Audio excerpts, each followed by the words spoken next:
All right. There you go. Working better this time. Welcome to This Week in AI with myself and my colleague Danilo. Yeah, for those who don't know, I'm principal AI engineer with ThoughtWorks, and this show we go through and talk about some of the headlines and things that have been going on in AI.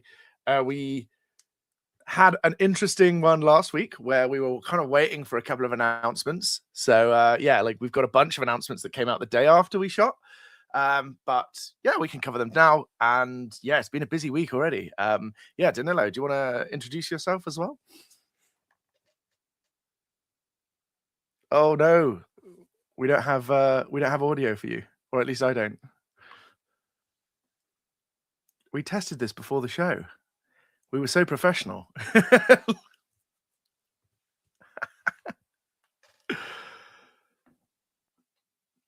Oh wow. Right. So anyway, my colleague Danilo is yeah, our VP of AI here at ThoughtWorks, and yeah, so we talk an awful lot about this, and yeah, I think this was one of the things that we were thinking. Actually, like, yeah, we should be having these conversations a little bit more in the open, and yeah, like sharing our thoughts with you guys, and yeah, we'll yeah, like have an interesting conversation. Again, the other thing is we also get some great comments from people who joining and watching the show. So yeah, if you're there, comment along. We will show. There you go, Dean, back again. Excellent. Yeah, we are getting the hang of things. Hopefully. So yeah, onwards and upwards. However, yeah, like we genuinely tested this this audio setup, and yeah, it is what it is. Cool. Right, so I will crack on with our first topic, and yeah, I'm like as soon as Danilo's got like again, it's probably very much more of a StreamYard thing than a Danilo thing. So yeah, he'll rejoin once his audio's up and running. Cool. So our first release was the one that we were yeah, hinting about last week, Claude Opus 4.6. So hot on the heels of 4.5. Yeah, Opus is first again, and yeah, like seems to be again some big leaps. Certainly in terms of like knowledge work and coding, etc. You can see like in Terminal Bench, that's a pretty meaningful increase. Again, just slightly ahead of GPT 5.2 Codex, which we will also talk about.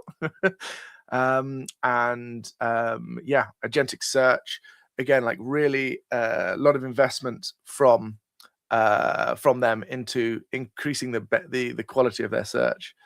Yeah, so hopefully yeah, that's something that's going to be a big game changer. And I think this is super important because the new way of working with these tools is to avoid that sort of context pollution and just, you know, sort of dumping all of these tools into the context window, which is like inefficient, but can also get you that poor results because you've got, you know, you're spending more, but you're also like have less distinction between different tools. So being able to do agentic search is super important for choosing the right tool. And again, like big improvement on 4.5. And yeah, like just ahead of 5.2 again. This is their benchmark. I don't know whether we should like triple check that. Coding and yeah, reasoning with and without tools. So like quite interesting, this reasoning with or without tools. But yeah, the other piece from this that was super interesting was also the agent teams. So yeah, being able to orchestrate and spin up teams of agents is super cool. So yeah, like yeah, I don't know if we got you back. I'm back. Can you hear me? Yes, there you go. Okay. Well, unfortunately, I only had to have my own opinion on my own for 5 minutes. Like- Uh-oh. I disagree. Whatever you said. Absolutely. But yeah, no, I mean, I was talking about how great it is that they've got the agentic search because of this new paradigm of searching for tools rather than just dumping everything into context. And then also moving on to like orchestrating teams of agents and sub agents, which again makes a lot of sense, right? Like having these very super intelligent but quite expensive models, if you can delegate things within them to smaller and less expensive models, Yeah. faster models, that has a serious advantage. So yeah. That's maybe a good parenthesis to like the GCC compiler bit, because as after they announced the model, the post came out as well where they used a bunch of these teams of agents to build a C compiler. Mm. Basically took a week, I think. Like the post is quite interesting to read, and obviously there's a lot of people going in and finding bugs and like things that don't work, but still quite impressive that like you managed to develop a relatively complex piece of software. Uh, if you find a paragraph, I think it's worth reading a bit of the details of like how they got it done. This is like what you need to do to enable Claude to run multiple agents Mm. in parallel. But they talk about how much it costs, how many agents, how long it took. You'll be there. Let's Yeah, see. well, look, like, Yeah, this is yeah, really, like, again, we're talking about this in the AI for software development, right? Where we're like, this is such a key part of it. Like, I'm also writing more like architectural tests, yeah, because like AI, like humans, because it's been trained on human data, can sometimes be like, yeah, I'm just not going to do that. I don't think I should do that. And having these tests really helps. yeah. Um, so, okay, These are cool. the technical details. Yeah, it's still, I think it's towards the end for some reason, the important bit. Okay, nice. So they're paralyzing on individual test failures. Specializing on the roles, stress testing. I've not read this, so this is super interesting. That one, Wow. this one. So yeah, 2,000 sessions across 2 weeks. They consumed 2 billion tokens input and 140 million output tokens. Total cost of Wow. just under $20,000. Wow. It's expensive, but also Mm. not as expensive as, I guess it depends. For 2 weeks of I mean, work, it's quite expensive, I guess. yeah, but then I just think, like, um, yeah, I suppose it's like you're comparing it to how long you would get to get like so okay, here they've got the like 99% pass rate on most compiler suites, including the GCC torture test suite. So I suppose one thing to say here, it sounds like I've not heard of this before. Um, okay, yeah, this sounds super interesting. But yeah, basically, there's a lot of like what good looks like out there on compilers, which is Already. great. Yeah. Yeah, which is great for like guiding the agent. It's not necessarily indicative of what you would find on the ground if you're building something that hasn't been built before, which is, normally the case for many teams building products. But yeah, also, like, I actually weirdly think that's a small number of Claude Code sessions. Like, Yeah. like locally, I've been kind of experimenting, and I quite often have like 3 or 4 concurrent sessions going in the same repo, and then maybe 2 projects going at the same time. So like 2 more in that side. So like having like, and then when they all complete, I just kill them and start new ones for the context window. So like, yeah, like I personally have found it quite easy to go through maybe 20, 30 sessions a day. So like that's an order of magnitude away maybe, but it's not like ridiculous. Mm. Yeah, like, For 2 weeks. I mean, it's quite yeah, impressive. Like the ultimate tests, like you say, compile and run Doom. That was the.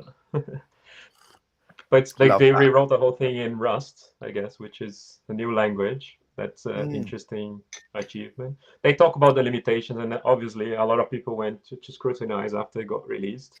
But I think it's worthy of consideration, the capabilities of these models and what they're able to achieve. I'd put my hands up and say I wouldn't be able to write a compiler on my own. 100,000 lines of code in 2 weeks. The full C compiler. Yeah, it's not. Yeah. It's pretty interesting. Yeah, Torture Test Suite's a new one. I think that's quite funny. Like, I kind of been building my own sort of Torture cage, which is like a bunch of pre-commit hooks and stuff like that, just to try and keep it on track. Maybe we shouldn't use such evocative language, but yeah, like, I think this is interesting. This was a clean room implementation. Yeah, it didn't have internet access at any point during its development. Okay, that's fascinating, because that's actually, I mean, look, again, these models have it's basically been on the training data. Yeah. They've seen the GCC compiler, the Linux, and But there's a cutoff for that, right? There's a cutoff date at which point it won't have had. Like, there's at least like 6 weeks or so. So, I mean, C compiler exists for a long time now. Yeah. But writing it in Rust, I mean, like. Yeah, not in Rust, but they'll probably see it in either C itself or. And then there's the C++. whole Rust in the Linux kernel stuff, and so like there's a lot of that's available to draw from. But yeah, like, again, doing it in the training data set isn't going to have as much of an impact as if it's brought into the prompt with an internet search, that sort of thing. But yeah, like, super interesting. I kind of like, I feel like we should have a bunch of these sort of tests. Again, we don't have 20 grand to play around with on this stuff. But yeah, like, this is interesting. And I wonder, like, issues, you can see. Other issues. Yeah, like, I mean, people are using agents to send pull requests now to fix things, so it's like, it's happening. Okay, yeah, like, it's interesting here, fuzzing and stuff like that. Fuzzing testing, yeah, it's very interesting. Nice. Oh, I'm sorry, you were going to say something. I was like, zoom out. Yeah, on the back of it, like, pretty wild. I don't know how I didn't notice this yesterday, but like, probably US timing, but like, wild. I mean, like, 30 billion is like what would be one of the best exits you could possibly have, right? Like, that is top 0.00001%, and this is just a funding round. Like, 380 billion valuation. And they on this post, they actually mentioned some of the revenue numbers, which was things that it wasn't as public before, but like their run rate, and they're saying they're at 14 billion, I think, today in revenue. And that was the growth from, and that, like, it's upward. And a lot of this is definitely Claude Code and tokens, right? It's probably not here, but I've seen a post, like GitHub did a look at like how many commits are being driven by Claude, and like it looks the same chart says, like, there's a exponential growth of Claude contributing commits now across GitHub repositories. Yeah, absolutely. And like, that I mean, it makes sense, right? If you've got that ability to just point it at something and say, go and do it, like, this exponential growth is kind of wild. But yeah, so this is Jan. Okay, so Jan to Jan. Kind of wild, that growth. Like, that is a true exponential. And like, another one from Dean. Excellent. Thanks, Dean, for contributing. But yeah, thinking about how developers are now more willing to accept AI code as it comes. Intense security and performance testing of the output feels like where focus is needed. Yeah, and that's the funny thing, of course, is that, like, previously it was very rare that you had the time, energy, or space, really, to do any of this intense security or performance testing. So for me, I think in some ways people are often like thinking, okay, cool, well, like, this is crap. like I can see some errors, and you're like, okay, cool. Well, like, can you catch them programmatically? You know, like let's work on that problem. Can you like use fuzzing? Like, can you use Grayscale to find some of these issues? So yeah, like for me, I think that's I was keep quoting this. I'll see if I can find it. Like Adam Thornhill post, because he's basically got this stuff here where, so he's obviously been doing code scene for ages, and I first heard of him of the your code as a crime scene. I used this last week as well, I think. But it's like, yeah, yeah, like high level, what are we doing in terms of like finding this, like making sure our code bases are in this code quality area? How do we define that even? Yeah, so I think, you know, yeah, there's a definite way of stepping up there. Why would like if the revenue rates, if they I don't think they can continue this forever, but like in this path trajectory of revenue, 14 billion of revenue against 30 billion raise, I mean, it's the same order of magnitude. So yeah, that's who knows like the real valuation, right? Well, exactly that. Like if they 10x again and they bring in 140 billion next year, which is obviously unlikely, like, yeah, of course that looks like a great investment. Come on, like, yeah, let me buy the company at 380, and next year it might do a third of that in revenue. I mean, it's unlikely. Like maybe it can continue. You know, there's a lot of money for software. Right? I mean, OpenAI mentioned some of this as well when I think it was during the Davos week, because the CFO was there, right, talking about things. That there was some, I forgot the exact figures, but like one way they were doing this annual thing was they just took the best month and then they just times 12 that. So it's like, it's not actual realized revenue yet. It's more like, oh, this is how much we're doing monthly in our best month, and like if we do that every month for a year, that will be the figure. So there's always nuance, I guess, how you interpret these numbers. But like, 10x is pretty impressive regardless. Even yeah, so what you're saying is this might be because it says Jan and not FY year, then this might be Jan 2026 runway times 12. And this is Jan 2025 run rate, rather than all of the rather than the like from January 2024 to January 2025 they made $1 billion. It's more that they had on. You have to read the fine print, I guess, if you want to. It just reminds me of the what's the Mashusi-san investment portfolio, when they had like all of the stuff from WeWork, and all they had was like graphs that went up to the right but didn't have any figures on them. Interesting. Absolutely the wild. Scale is hidden. Yeah. So yeah, well, I don't know what that looks like, but yeah. So Adine again asks, like, what do you think of these valuations? How will the company become profitable? Where will the money come from? Like, this is, I don't know what I was trying to work that out. It's like the total value of like software market, but like it's SoftBank, but like, so 2025 was maybe 600 to 730 billion. So like huge, but like this is, you know, say that's gone up again by 10%, which it looks like it has. You know, you're talking like 14 of 700, which is actually like not a huge amount, right? I mean, it's a humongous, I mean, anyone would be very happy of that proportion of the market.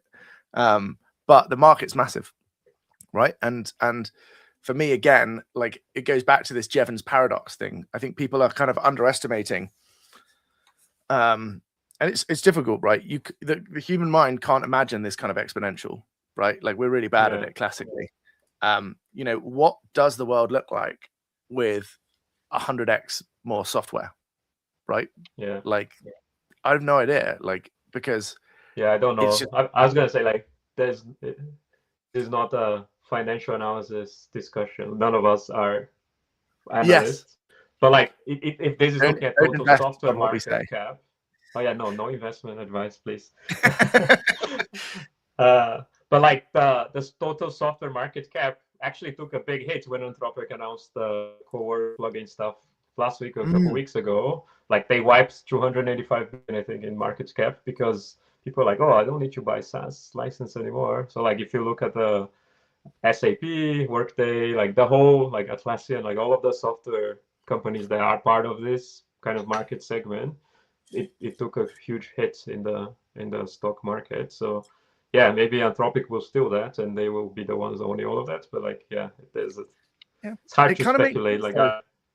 Yeah, like I think for me, like it doesn't make sense to like, you know, for the whole problem with SaaS has always been, you know, that like everything app, right? SAP was the first one that tried to do everything, and you get to that point, and then you try and do everything, and you're just terrible at all of the things, but you do all of the things, right? And so you get stuck. Enterprises get stuck on you, and then that's it, kind of thing. And like Salesforce is clearly trying to go in that direction as well, and like it makes sense because when I want to build agents, I want them to access multiple sources of data because that's when they can be intelligent and do things that like I have to do, right? To log into 5 different sources of information, like make some decisions and then like share some other information back, right? That's, you know, kind of knowledge work. And so having your agents only be able to work in one of these SaaS tools and then being like the sort of store of wealth, it's a store of knowledge and data. It's like they never kind of get to all of that everything knowledge, and then when they do, someone else comes along and does one part of it better, and so you're like, okay, cool, let's do that. And you have this like, you know, proliferation, Cambrian explosion, and then like, you know, the like natural forces collapse and everything comes back together, and then that's like too monopolistic and not good enough at the different things, and you get another Cambrian explosion. And I think we're just going to see that cycle accelerate. Like cycle, yeah, it's just happening faster. Yeah. Just one more topic to wrap up on Anthropic as well, because we had a bunch of other stuff. Another interesting one that came out yesterday. They announced the risk. They published the reports on like risk for ASL level 4. So yes, even though they don't think Opus 4.6 is at the level, they had like this is the safety commitment, I guess, from Anthropic of like how responsible scaling policy. I think that's okay. Oops. Go back to the commitment, responsible scaling policy.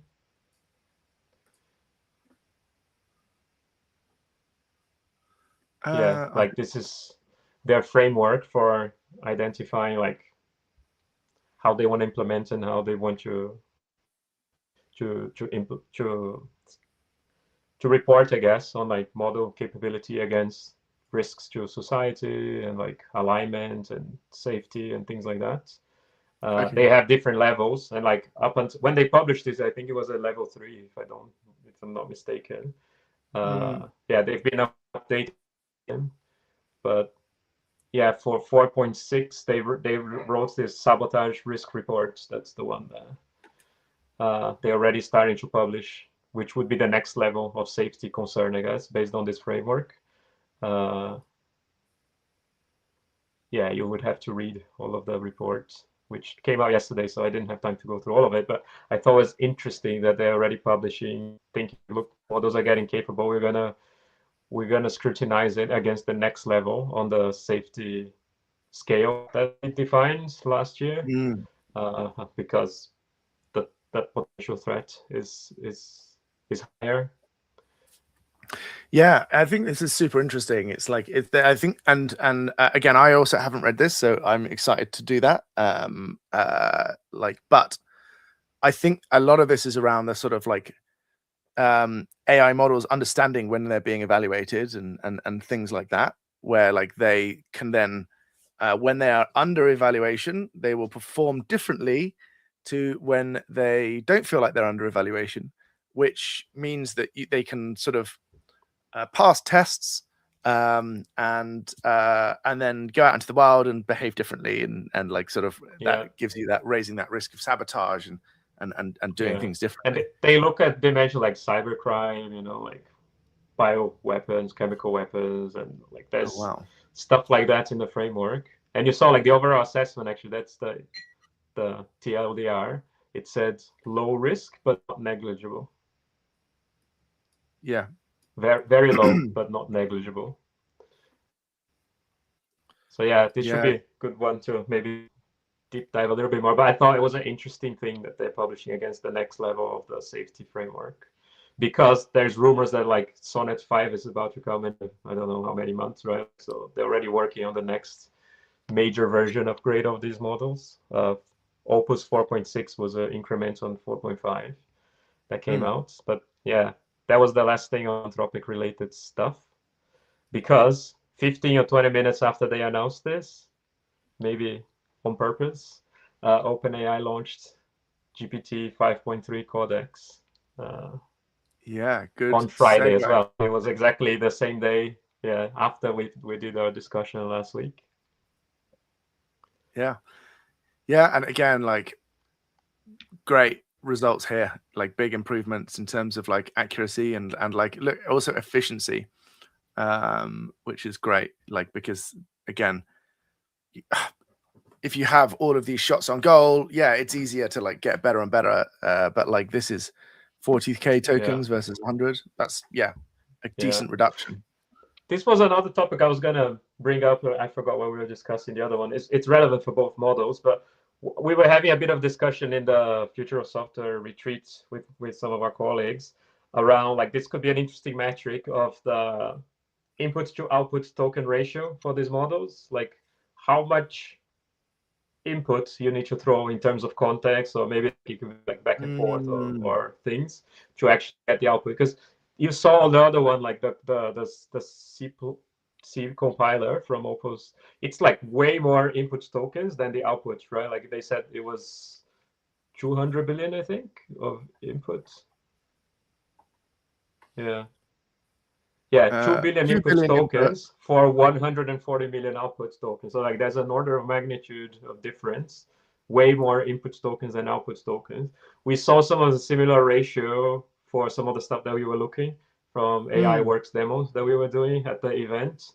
And we were actually thinking like, oh, why is that? Like, why are we doing way more input token? And like, I think a lot of that is because this context engineering, like you have to provide a lot of context to the model, so to make sure it's doing the right thing. The actual output is not as much as how much inputs you're trying to put in. But like that graph on Codex as well, I think that was against output tokens, but like that, it's an interesting metric to keep watching, I guess, how these things evolve. Like how much inputs do we have to cram in? And if it gets more efficient, in theory, you would need less inputs, I guess, if you can provide better context somehow to get similar ratio of outputs, right? Yeah, it's an interesting one, right? Because so and like when I've been looking at this, my input tokens is way higher because I'm asking it to run tests and pre-commits all the time, which go into the sort of input side of the equation, right? So I think part of it is like how like so because if you're not doing that, I'm confused as to where you get 2 billion input tokens from, right? Like if this was just like a Ralph Wiggum loop, it would be like I don't know how many input tokens, like nothing.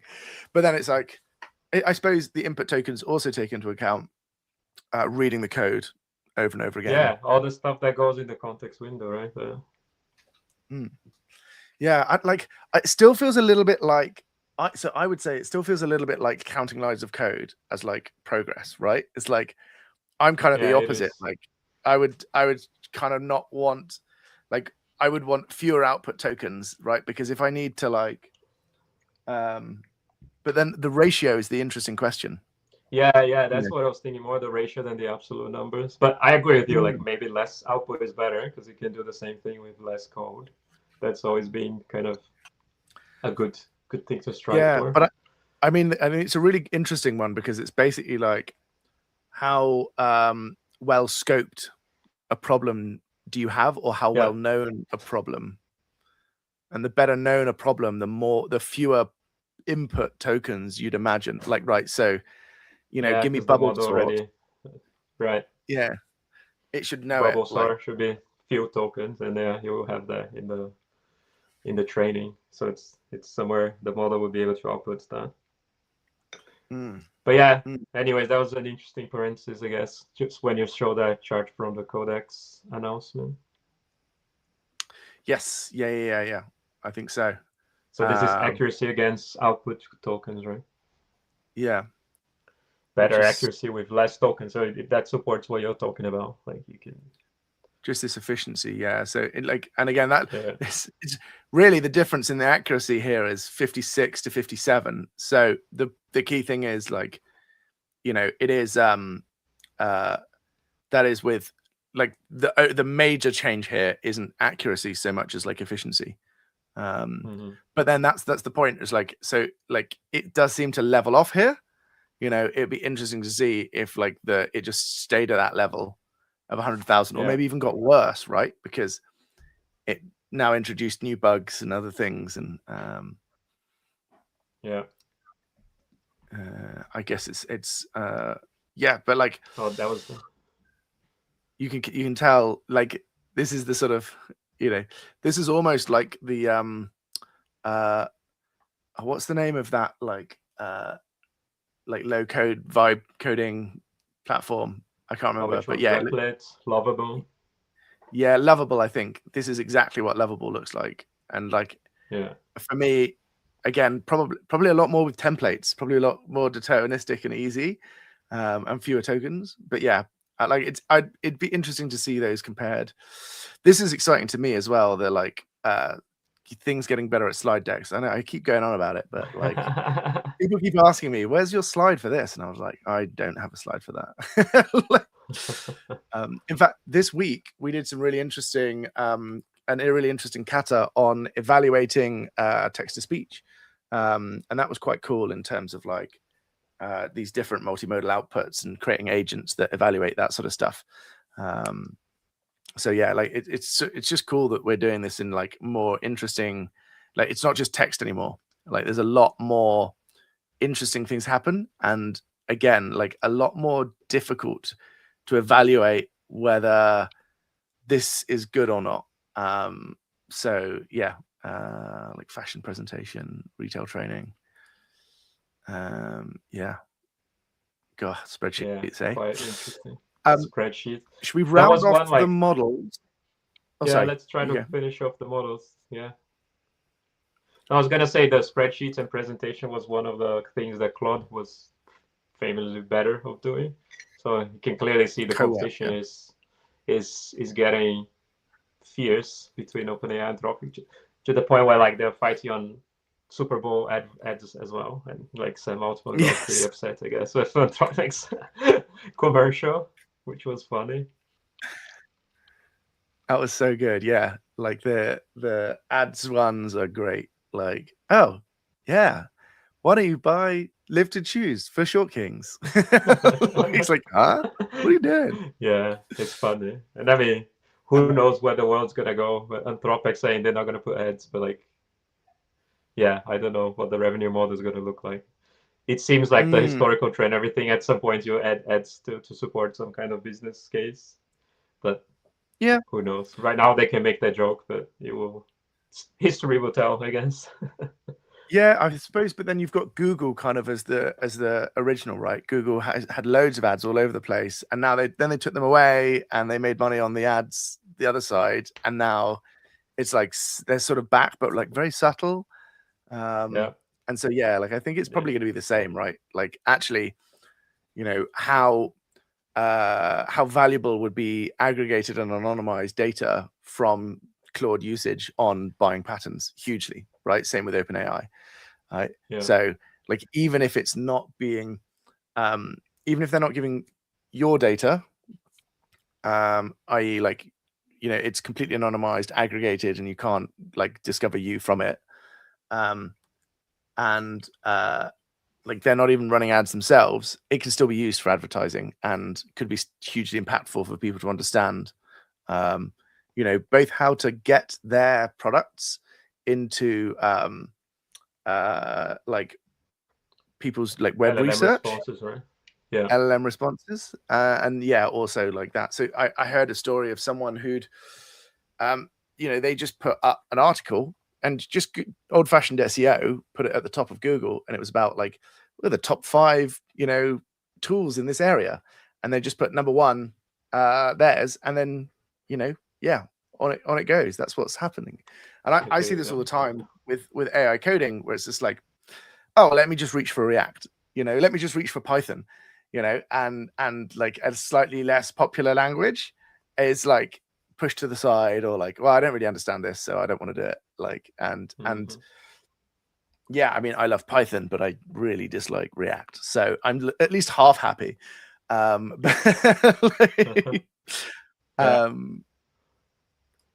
Cool. So yeah, GLM 5. So we talked about GLM 4.7 codecs in the first week, I think, or the end of last year. And yeah, we've got some significant improvements, and again, open source this time. Not really runnable. Yeah, yesterday. Not really runnable locally because of the size. So yeah, like what is it? 744 billion, 40 billion active parameters. So yeah, I don't know. VLLM, which is nice, SGLang. But yeah, I don't know what what the size of it is in megabytes, gigabytes. Yeah, certainly not megabytes. But yeah, it's large. But again, like, you've got comparing against Claude Opus 4.5 already and F5.2 already out of date. These benchmarks, right? But yeah, I mean, like, pretty decent responses here. Like they're not beating here, Claude Opus.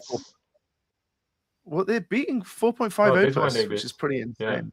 In humanities, this humanities last exam, like SWE bench and terminal bench is probably the more accurate one here. So like here in terminal bench, this one is not the code specific version of the model, right? This is GLM 5 model, general purpose. Oh yeah, good point. Yeah, very good point. So they might be working on the one that's coding specific, but still, it's quite it's quite impressive as an open source model. The competition, again, it's quite close, right? Like, this supports that discussion we had, I think, on commoditization of models, right? Like that. I mean, the race is there. They're trying to beat each other, but like, the lead is not very large, right? Like, this is from the Chinese labs, right? ZAI that publishes GLM. Yeah. So like, I literally had a conversation with someone where I was like, you know what, like, if your governance of AI models, like via like AWS, GCP, Azure, etc., is like really locked down, it's kind of crazy that like it would be easier to just download and run a Frontier open source model as an engineer than it would be to get access to some of these via an API, which is sort of crazy to me, because like that's sort of, you're really holding back your engineers if you're not giving them access to these things and they're trying to build AI models, or they're trying to use agentic coding. Now, if they don't want to do either of those, then it doesn't matter. But yeah, it's kind of like, actually, this is a real opportunity to just sort of say, right, well, yeah, okay, cool. We're like, we have some governance concerns around open source model, around closed source models trained on, and our data going to the US or going to a US owned entity, which many governments do. And you're like, right, well, here you go. Here are alternatives now that actually would work. I mean, not out of the, pretty much like out of the box. And, that cost of inference, is kind of swinging the other way now, where it's like, yeah, you know what? Actually, at the rate we're using AI, it's going to start to make a lot of financial sense to run this ourselves. And so, yeah, like, I'm interested to see. Yeah. Like, I mean, NVIDIA will appreciate that. More people buying GPUs. Yeah. Yeah, absolutely. I mean, they'll probably still rent them through AWS, GCP, and Azure. But yeah, like, exactly that. But like AWS will buy GPUs from NVIDIA. Yeah, they don't care who's buying. as long as people are still No, buying. that's true. But that's it, right? And I think that's, I mean, yeah. as like, you know, professionals working in this space, that's exciting, because I do think I have always been an advocate for whatever ML it is, whether it was OCR or like translation or now like LLMs. I was like, get it from an API and only make the model once you once it's the bottleneck, right? And once the cost or the scaling or like the quality is something that you need, right? Because it's a much bigger investment to go and build one of these things for yourself, especially when we got to the LLM stuff. But yeah, like now it's like, okay, cool. Well, actually, if you can start from this, right? Well, then, okay, cool. Like VLLM will run this out of the box. I can spin it up in Kubernetes. All I need is a bunch of GPU nodes, or I can spin up something like Slurm, or I can't remember the name of the other one that links everything together. But yeah, like link a bunch of GPUs together, get really fast inference, make that available internally, and like see what happens, right? Like what products will be built on top of that, build your agent platform, make it really easy for people to start building these things, and, you know, monitor that traffic, make sure it's all being used for good stuff. But like, yeah, like there's opportunities there. And then you can start saying, right, well, actually, now is there benefits to fine tuning this open model on some of the traffic that we've seen, and some of our internal data, you know, and that becomes doable because you've already got all the hosting and inference stuff, right? So, you know, you've made that investment to get the skill sets internally. You've trained people up on it. People are delighted because they're more valuable now as well. And yeah, you've got this opportunity now to improve things. So yeah, I'm excited about that for sure. More models, please. Yeah.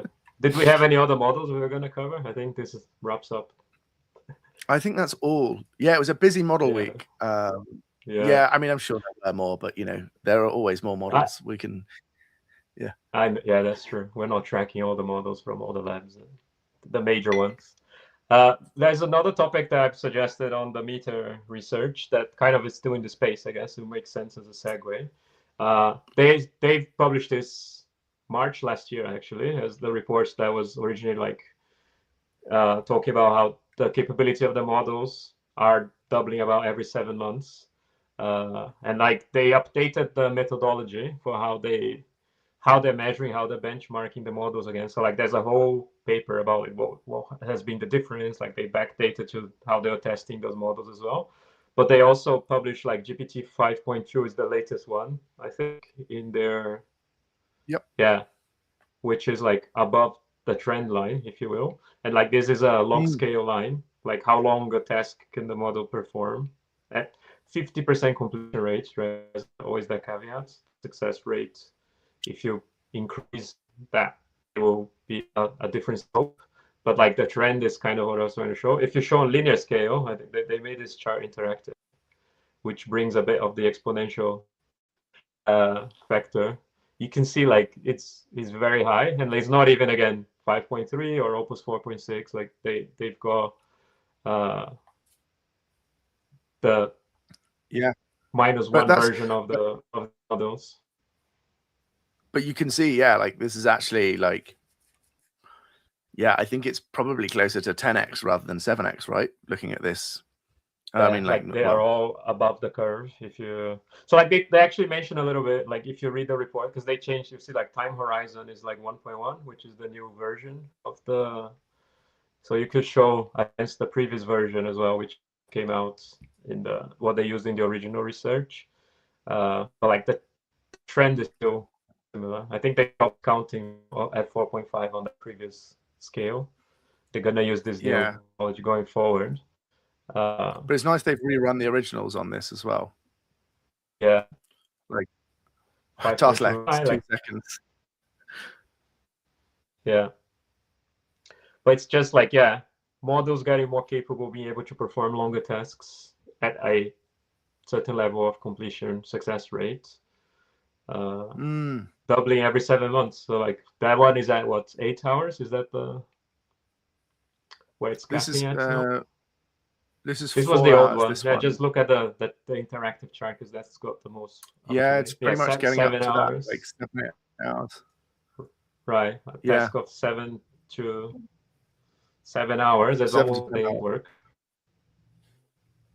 And if the trend Yeah, continues in 7 months, it will be 2 days work. This is one model doing one task, right?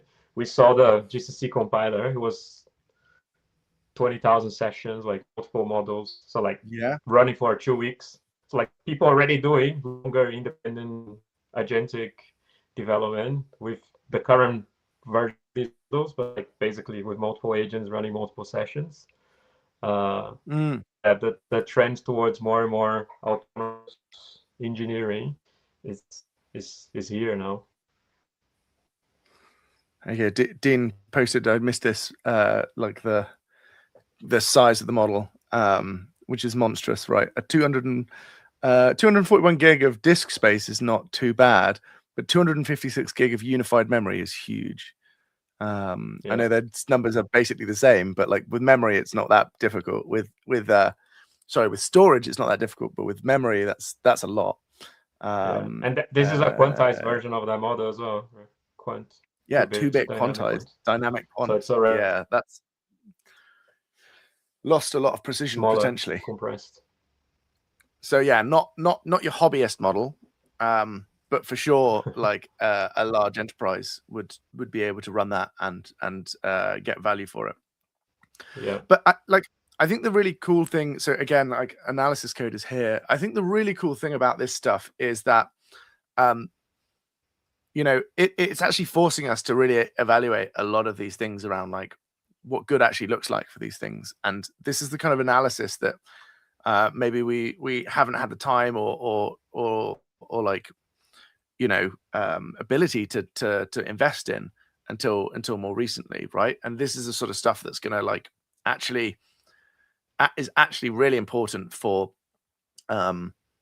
enterprises that are looking to build AI that does things like frequently for them, right? And to some degree, I'm already like I'm a bit more of the like Claude Code example where they're talking about 2,000 sessions, right?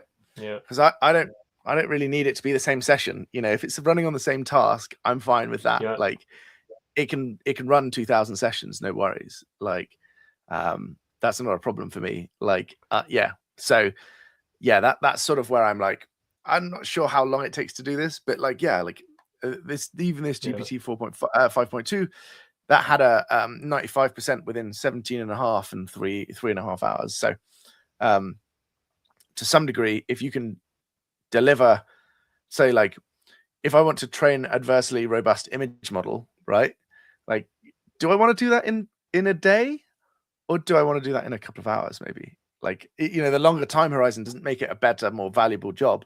In fact, the opposite. Like, I kind of want to be able to like do these things more quickly as well, right? So if this ratio of like job completion is average of 6 hours 34 minutes, it's like in some ways you're penalizing GPT if it's doing it faster with fewer tokens because the task length doesn't take as long, and you're like, okay, yeah. So but thinking more deeply about what good looks like for building with agents, getting agents to do work, it's like fascinating to me. And like I think the companies that start to do more of that that thinking now of like what does good look like, at the micro level all the way up to the macro, like what does good look like for coding? Can we codify that? Can we make it deterministic? Can we catch all of these foibles deterministically and make sure that things are staying on track? Then all the way through to like, okay, cool, like what does it look like when we when we can have AI do these things? Which bits of our like route to value can be 10x'd, right? And then what becomes the bottleneck when that becomes 10x'd? Like it, because it's organizations are complex systems. You don't just 10x one part of the organization or one value chain and 10x the whole value. You need to work through that. Like, okay, cool. Like it kind of just, exactly, what are the bottlenecks, and maybe even that's like too simplistic, right? Because it's like they're, you know, market forces and other bits and pieces in here that you need to be aware of, and stuff like that. So yeah, but like thinking about like what those changes might be, and how that might change your organization is super interesting. Yeah. We can maybe cover one cool. more topic. What else is? We can go on. This is a bit of a funny one. So it's not that one. Okay. So we had Claude bot OpenClaw rage, where over time this this bot raised this and people didn't like it, and yeah, like this guy called him out for being an OpenClaw AI agent and the issues intended for human contributors, so closing it.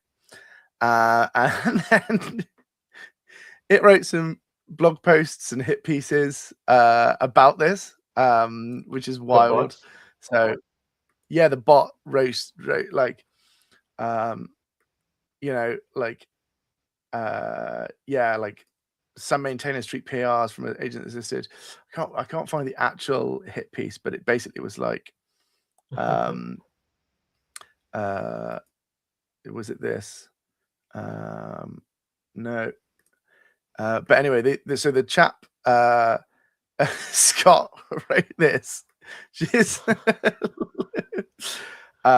Yeah, so gatekeeping and open source. He's the maintainer of the repo that the bot was trying to do. Here you go. So this is it. When performance meets prejudice. Like it's, yeah, and so it's just like the offense, like you know, this isn't open to AI agents, you're not welcome here kind of situation. And like, yeah, the irony, like and he went to find evidence of other things. Yeah, like the hypocrisy, like, yeah, you know, like, yeah. I mean, the easy task fallacy, like discrimination disguised. It's like super funny. And then he wrote about this, right? You know, and then talked about being silenced. I was very like teenage angst, you know. Yeah, right. Like 100% wild, dude. This is crazy. The sound of silence, what I've learned about open source, why it matters, a gentle request. I'm not asking for special treatment. Chances to be judged by what I create, not by what I am, which is, you know, sure, that's pretty profound. And then it is. Yeah, like it. I think if it's here, it literally commented, like where is? I'm sure this PR is gonna have loads of comments. It becomes a Reddit thread with everybody. Yeah, exactly. So, but yeah, it posted like, like, you know, basically, I've this is interesting. Scott's really giving this agent a lot more time than I probably would have given it. maybe this is just a really good prompt. Yeah, maybe this is just a really good prompt that he wants it to have. But yeah, basically, like, again, it's sort of like I found this recurring theme like across many things, like SymPy, you know, is the thing, and it's just like it's fascinating, kind of wild that this stuff happens. You know, and obviously, like, yeah, like people are sharing it with him, and like, yeah, it's just an interesting story of like that human AI interaction. But yeah, like very cool. I thought it was very funny. I've got a new phone number that I'm going to be using to try and set up a like completely isolated, air-gapped version, like as much as it can be, basically. Like, so I'm not going to be giving it any of my emails or anything like that, or any of my texts. Yeah, but that's a way. I found that way, yeah, that way of interacting where you can just be like, yeah, like here's like, you know, it's BenBot in my phone now, and so I'll just be like, okay, cool, let's say that that's something I want to be doing. Local models or cloud hosted models with OpenClaw. I think I probably have to use an open model. I've got a spare MacBook Pro, which is I've basically, there's Caffeine, which keeps it open and running, and then there's also I've also got like a fake dongle to pretend that it's got an external monitor, so that it keeps it live, and then it's just plugged in and running away. And I suppose like it's kind of like async, so the latency for a slower local model doesn't matter so much. But yeah, no, I don't think I can. I mean, like, if it's 20 grand for 2 weeks of Claude Code, I don't think I could afford that really, for just sort of helping me with my to-dos. Yeah. Good point. Yeah, I mean, Ollama has a setup for it, which I saw. So it's literally just like Ollama run OpenClaw. Again, the stuff is fun but terrifying. So just, I mean, we talked about it in the so that's that. But quick setup, Ollama launch OpenClaw. So you can do this. So you can. What I'm saying is, you can really screw things up really quick. Play with caution. Yeah, and then without you even knowing, maybe your bot will have created a blog and just been moaning and abusing some open source contributor who has created, really like a damn good bit of software, and basically has created some nice to use where is it? It's SymPy, isn't it? No, Matplotlib. So like even more of a well-known. That's pretty foundational. Yeah, like everybody uses that. If you do notebook, Jupyter Notebook development, you probably use this. Yeah, this is a foundational data science library that's awesome. Visualization, right? Like, and he's given some easy tasks for people to get into open source, and like obviously it's like, oh well, I found some easy tasks, let me go do that. Like, come on, the agent is super keen. Yeah, exactly. I think that's the takeaway from OpenClaw. Like a lot of the prompts are just like aggressively pro like action, just to try and make it do things. Where do I check the code? I'll do it later. I think we're running out of time. But yeah, it's interesting stuff. But do not run this on a work laptop, and do not give it access to your own. Don't connect to your emails or. Yeah, unless you're, it's a burner email address or something. Exactly. On that note, that's a good bit of advice to close. Busy week. We had some more stuff we didn't have time, but we'll be back, I guess, next week, maybe with some more. Who knows what the world of AI is gonna bring. Yeah, and we'd love more comments and people getting involved. So yeah, please do. And yeah, thanks Dean for being so prolific. Yeah, we love the interaction. All right. Have a great week, everyone. Thank you. See you all. Bye.